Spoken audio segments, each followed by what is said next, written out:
The flag of revenge. Hezbollah has raised it across southern Lebanon. The message: it is preparing to respond to the killing of a senior military commander. We are in Bint Jbeil, a symbol of pride for the armed group. In its previous war with Israel in 2006, Hezbollah fighters held off a ground offensive by Israeli troops.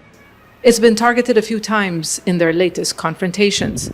And while this war of attrition has been confined largely to military targets, it has killed civilians. Israel is keeping up the pressure, carrying out what's been described as preemptive strikes as it watches and waits for Hezbollah's next move. Amid heightened tensions, Lebanon is preparing for a wider conflict.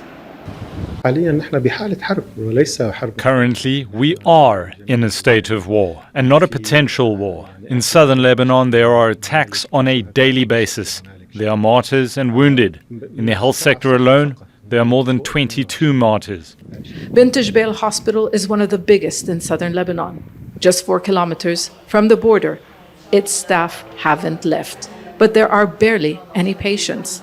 Tens of thousands of people have been displaced since Hezbollah began to target military positions in northern Israel in support of its ally Hamas in Gaza. Since October, this whole region has been coming under fire. Bint Jbeil Hospital and Lebanon's health ministry have an emergency plan to help those who are injured or the sick. No doubt the security situation has worsened. Hezbollah says Israel chose escalation by killing its military chief, Waad Shukr, in Beirut. It also blames Israel for the assassination of Hamas's political leader, Ismail Haniyeh, in Tehran. In a de-escalatory message, the group did say the support front it opened is not about destroying Israel, but preventing it from winning the war on Gaza. Hezbollah says Israel could face synchronized and simultaneous threats on multiple fronts in response to its recent attacks. But Israeli media are quoting officials as saying they believe Hezbollah appears increasingly set to act alone, and that Hezbollah, rather than Iran, will be the first to carry out a major attack on Israel in the coming days.